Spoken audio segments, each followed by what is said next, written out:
Hello again everyone.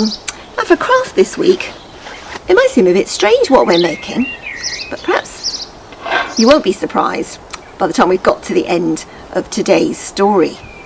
So you're going to need either a tube like this. Now this is my cling film tube, but you could use a kitchen roll tube. It's a bit shorter. I think a toilet roll inside is a bit too short. So if you haven't got a tube, you can easily make one with a piece of cardboard. Guess what that came off, eh? Now, this piece of cardboard with its lines in it going down the long way will roll quite easily into a tube. The kind of tube shape quite easily like that, and that's fine. That's really just as good as this one for what we're going to do. So there you are, you've got a tube. You're also going to need, now here we have a bit of a choice, as always, a piece of paper. But okay, this is a piece of paper, this is a piece of white paper. If you had coloured paper, either red or orange or maybe yellow, that would be fantastic. But we can use white paper and I'll show you how. Or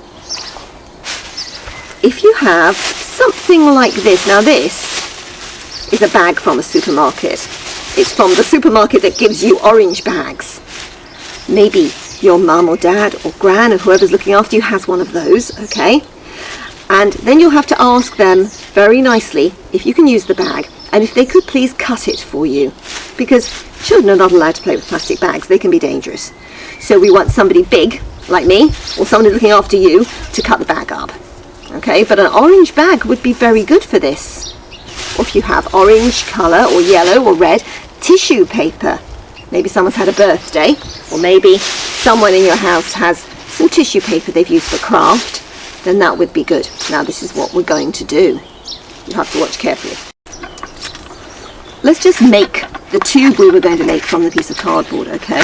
You can roll it. I'm not rolling it very well, but it really doesn't matter. As long as it makes something you can hold on to and has a bit of a hole in the end, okay? So I'm just going to put a couple of pieces of sellotape on there to keep that in the roll shape. One down that end. Oops. There we go. And one down the other end. And really that is, for what you're going to do, that is just as good as the roll that I saved from my cling film. So don't worry if you haven't got one of these. There's almost bound to be some cardboard somewhere around. There we go. Or if not, you be clever and think of something you can make something that shape out of. Okay? Now we're done. Now like I said, you have an orange plastic bag or orange tissue paper or something like that. That's brilliant. But this is going to be good as well, what we do with the paper. Now, I've got my pens with me. I've also got some paint. I can use one or the other. I don't know what you've got at home. So if you have paint, you could use some paint. Paint is always fun, isn't it? But I'm going to show you what I did with my pens to make this. What we're going to do is make fiery looking paper. Colours in flames and fire. Well, I think red, orange and yellow are really the colours that we want. So this is what we're going to do. Take the tops off a few orange, red and yellow pens, okay? Point them downwards, hold them with your hand, and this has got to be done very gently. Very gently. Put them down so that they're all touching the table. Don't bang them down, because if you do, you'll break the ends of your pens. Okay, so put them down very gently so they're all touching. Hold them like that, and we're going to do this. Flamey patterns all over our paper. Can you see I'm doing wiggly ones? Like big wiggly worms all over my paper in these lovely flamey colours. Aren't they nice? Alright, it's going to take you a while to do this, but that's alright. I like colouring, don't you? I do. Pens on this side. I might just have a little go with the paint on the other side. The only problem with paint is, of course, it's wet and sticky, and if you're going to do the next bit, you might want to have dried it off first. Let it dry. Okay. Oh, look. See my paper? That's coming on quite well. I want to do it all over, and you can do as much as you want. All right. The only problem is going to be if your pens are running out. Hope mine aren't running out, don't you? Because I haven't had them very many weeks. Right. Oh, that's looking lovely. Look at that. Very fiery and flamey looking. I'm going to put the lids back on the pens straight away so they don't dry out. Okay. But let's turn my paper over, because you really want to decorate both sides if you're doing it, especially if you're doing it with white paper. Let's turn it over. Open up the paints. Ooh, these are nice. Right, bit of water, don't you, for doing paint. Let's do a nice orangey colour. Plenty of paint on there. Oh, look at that. Bit more water.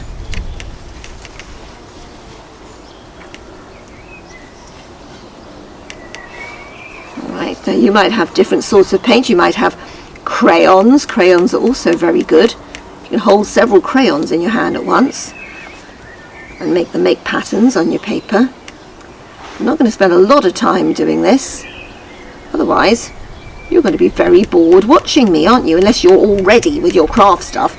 But I think probably a lot of you are going to do your craft later on, when you've gathered all your bits and pieces together. Maybe even a different day, if you're watching this in the evening and it's going to be bedtime soon.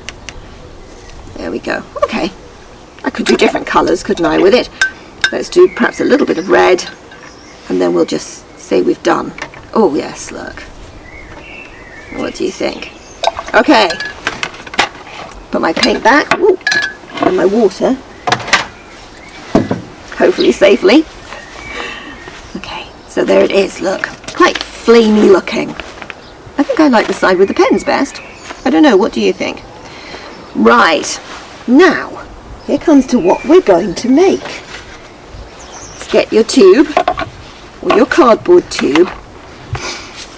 If you're doing it with paper, this is what you need to do. Okay, I think I'm going to have my pens on the outside and my paint on the inside. Put your finger, one finger down in the middle, and grab your paper and sort of fold it up around your finger. Right, so it makes that sort of shape. Oh, a bit like a big flower. Okay. Now I'm finding out as I do this that because my paint's still wet, my paper's gone a bit floppy. If you're painting, probably best if you let your paint dry. If you're doing it with pens, it's fine because your paper will be dry anyway.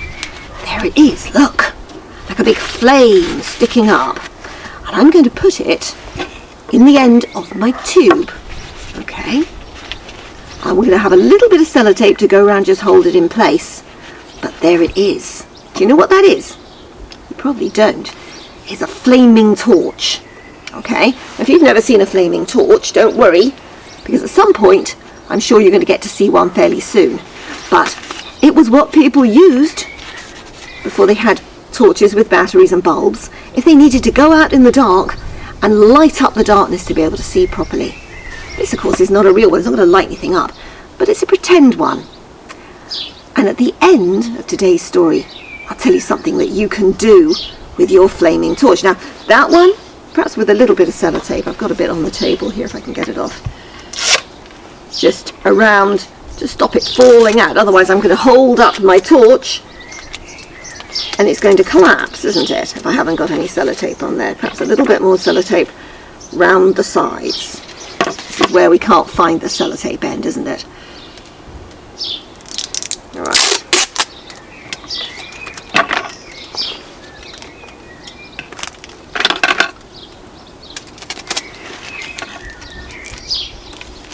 Right, there we are. You stick it round and then you squeeze it in so that it gets the paper. It's caught the paper. Look at this. This is my flaming torch. But if I'm doing it with a plastic bag, like I said, you shouldn't have the whole plastic bag to use. So if you could ask, please, do you have an orange plastic bag? And if you do, can you please cut it up for me? Okay. I'm going to cut the handles off this one for a start, and then I'm going to cut it open so that it's not a bag anymore. It's just a piece of orange stuff. Okay. I'm going to cut it right in half. Then we'll have two big bits of orange plastic. I'm sure somebody would help you with this if they've got one. Or if you had tissue paper, same kind of thing you want to do. Put down your half a bag, put your other half a bag going the other way, alright? Put your finger in the middle again. Okay, twist the end a little bit. It might be a good idea with the plastic bag just to put a bit of sellotape around the end, because the plastic bag won't stay twisted up like paper will. It will just come undone. There we go. Now, this is going to be the difficult bit. I've got to get it in the end of the tube that we made. Oh, it's not too difficult, is it? Doesn't that make a lovely flaming torch? Look at that. That really looks like it would light something up, doesn't it? But this one is also very good. You have fun making your flaming torches, okay? If you've got a chance to make them before the end of this kids club, I'll tell you something you can do with them. Otherwise, you could make them a different time and then you could do the thing I'm going to tell you. Okay, now it's time for singing. We don't need torches for that, do we? We need a guitar. Let's start singing this week with Many, Many Planets. I'll sing the first bit and then you do the joining in bits afterwards. You ready? Many, many planets, many, many planets, many, many mountains, many, many mountains, many, many rivers, many, many rivers. God made them all. Many, many flowers, many, many flowers, many, many animals, many, many animals, many, many people, many, many people. God made them all. God knows everyone. He knows the wrong that I have done. Sent His only Son, who died to set them free. Many, many stories, written in the Bible, Tell me I can trust Him, He'll hear my call. Promises to listen, really understands me, never, never changes. God cares for me. Okay, well we've sat down for one. Let's stand up and do something active. How about how did Moses cross the Red Sea? That'd be a good one, wouldn't it? You ready? How did Moses cross the Red Sea? How did Moses cross the Red Sea? How did Moses cross the Red Sea? How did he get across? Did he sail? No, no. Did he row? No, no. Did he fly? No, no, no, no. Did he swim? No, no. Did he float? No, no. How did he get across? God blew with his wind, puff, puff, puff, puff. He blew just enough, nuff, nuff, nuff, nuff. And through the sea he made a path. That's how he got across. Okay, sitting down again. Going to build our houses, hopefully, on the rock, aren't we? Build your life on the Lord Jesus Christ. The wise man built his house upon the rock. The wise man built his house upon the rock. The wise man built his house upon the rock. And the rain came tumbling down. The rain came down and the floods came up. The rain came down and the floods came up. The rain came down and the floods came up. And the house on the rock stood firm. But the foolish man built his house upon the sand. The foolish man built his house upon the sand. The foolish man built his house upon the sand. And the rain came tumbling down. The rain came down and the floods came up. The rain came down and the floods came up. The rain came down and the floods came up. And the house on the sand fell flat. So build your life on the Lord Jesus Christ. So build your life on the Lord Jesus Christ. So build your life on the Lord Jesus Christ. And He'll never let you down.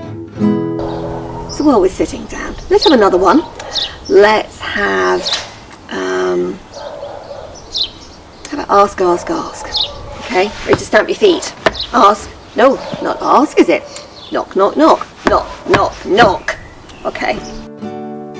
Ask, ask, ask, and it will be given you.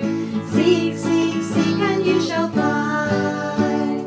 Knock, knock, knock, it will be opened unto you. Your heavenly Father is so kind. He knows what is best for his children, in body, soul, and mind. So ask, ask, ask, knock, knock, knock, seek and you shall find. So let's finish off singing this week with a great big shout. Come on. My God is so big, so strong and so mighty, there's nothing that he cannot do. That's true. My God is so big, so strong and so mighty, there's nothing that he cannot do. That's true. The mountains are his, the rivers are his, the stars are his handiwork too. My God is so big, so strong and so mighty, there's nothing that he cannot do. That's true. We're going to do our story in the dark, outside tonight. This is very exciting, isn't it? Because we're on the last part of the story of Gideon this week, and everything that happened at night. The story begins that same night.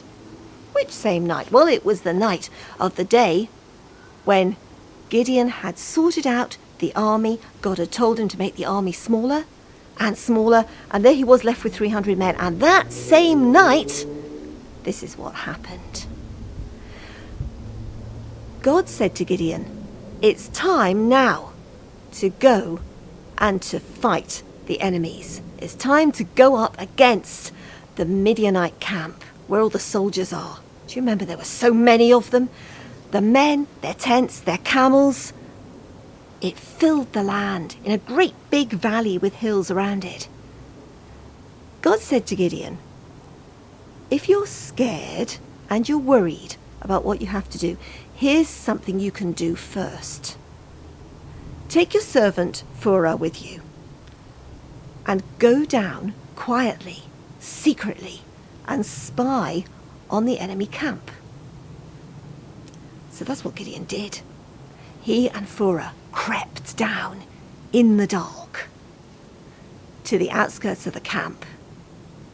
And when they got there, this is what happened. They heard two of the Midianite soldiers having a talk.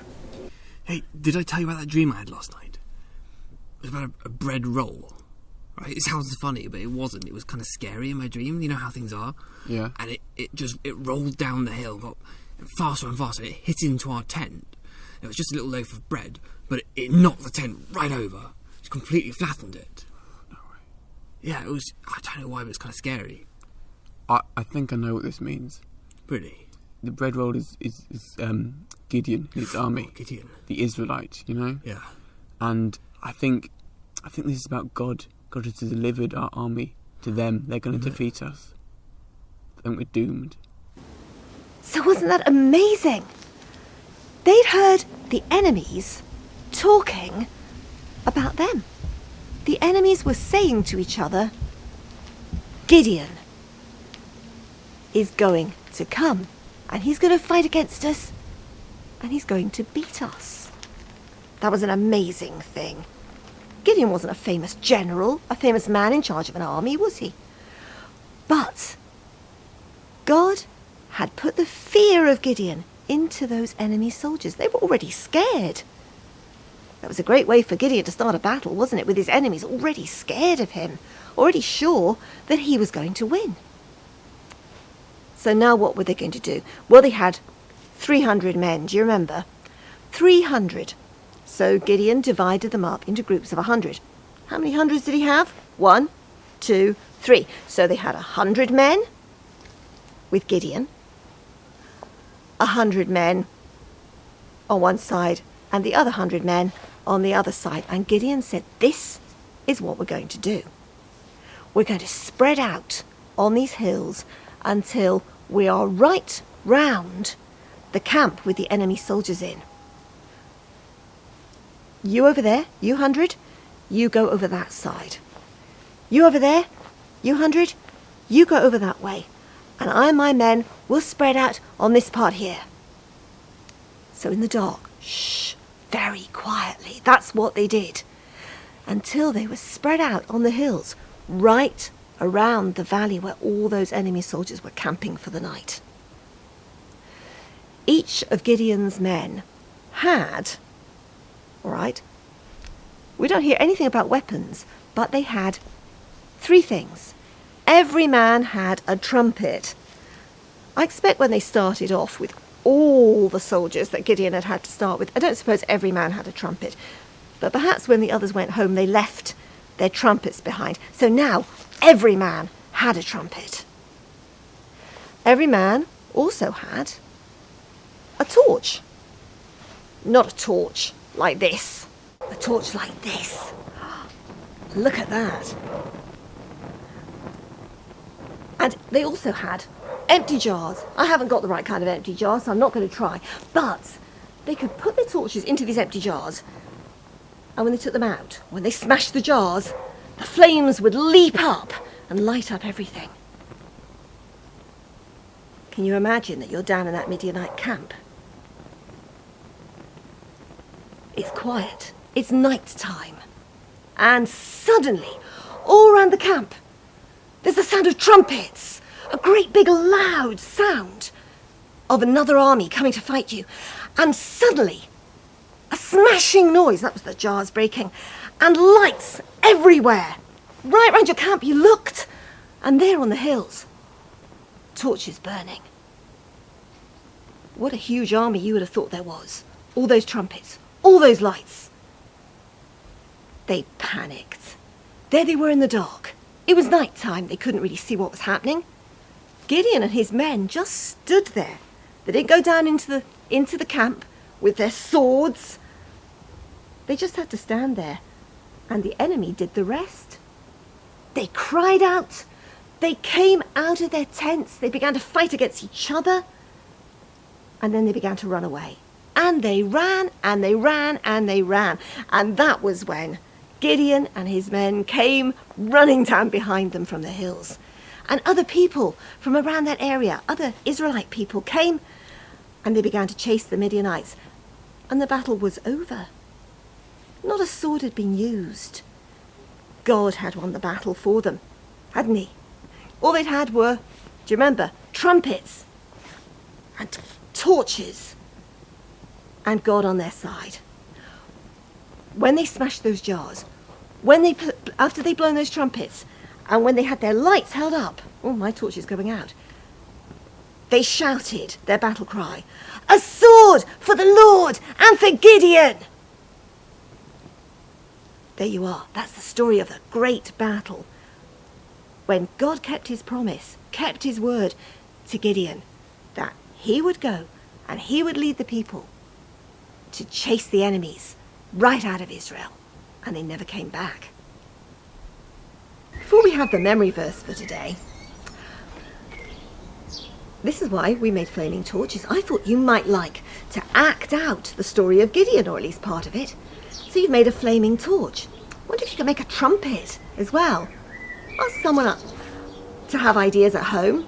Talk to people at home about how you could make a trumpet shape out of paper. And then you could be one of Gideon's soldiers, or you could be Gideon himself, couldn't you? Blowing a loud noise on your trumpet and holding up your flaming torch.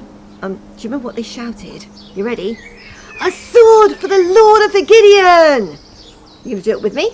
Come on. See if I can hear you. 1, 2, 3. "A sword for the Lord and for Gideon!"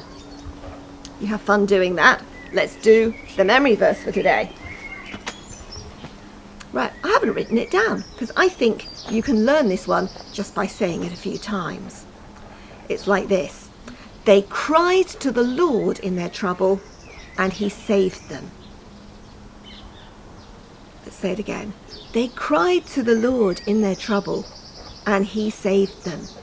That's that's what the people did, wasn't it? Right back at the beginning of the story of Gideon. That's a long time ago to remember, isn't it? We've done, I think, 5 weeks about Gideon. So try and think right back. The people had turned away from God, and God was angry with them, and he'd let their enemies come in and spoil their land.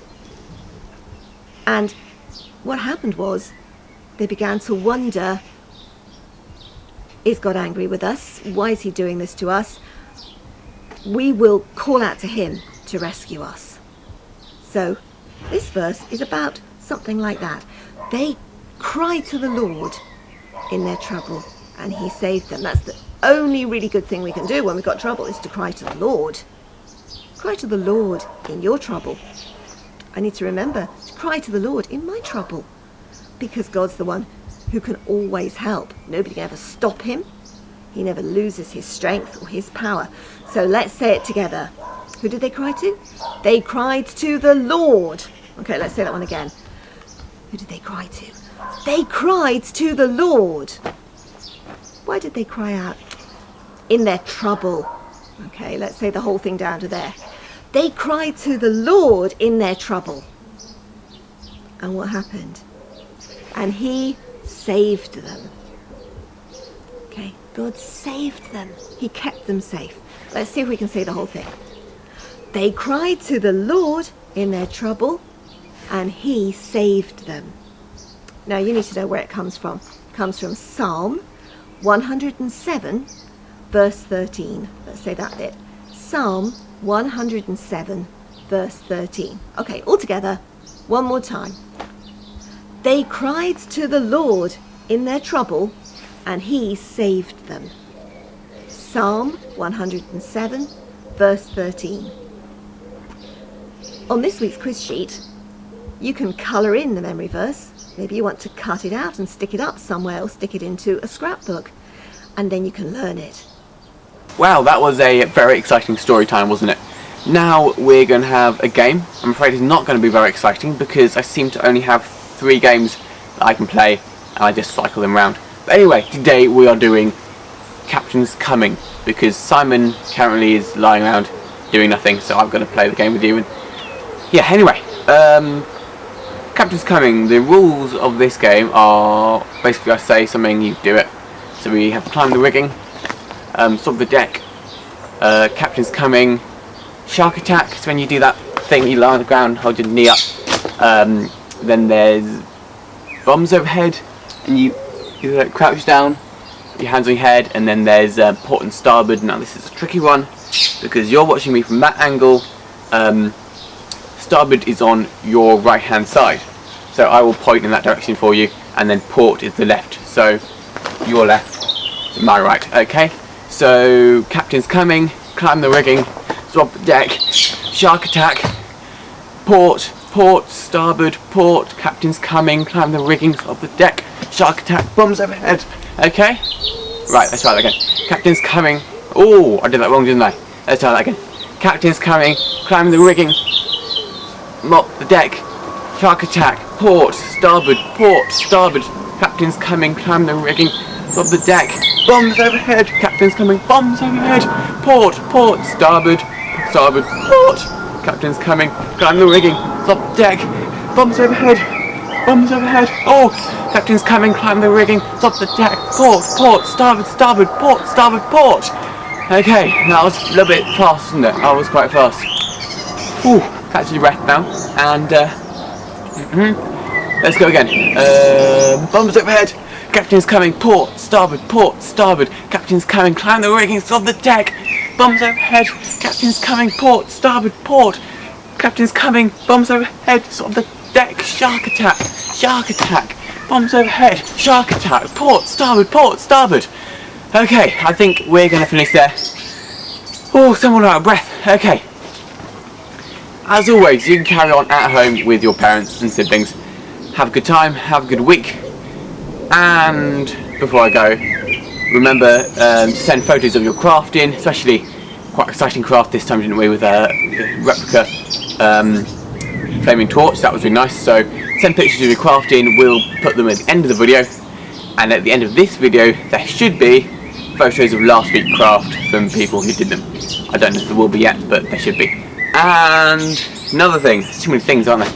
Another thing, below this video there is a little red link that says Kids Club Quiz. You click on that, and that will take you to the Kids Club quiz sheet, where you can do the quiz for the story, and there will be the memory verse there. You can colour it out. So yeah, find that below the video, and we will see you next week. Have a good week.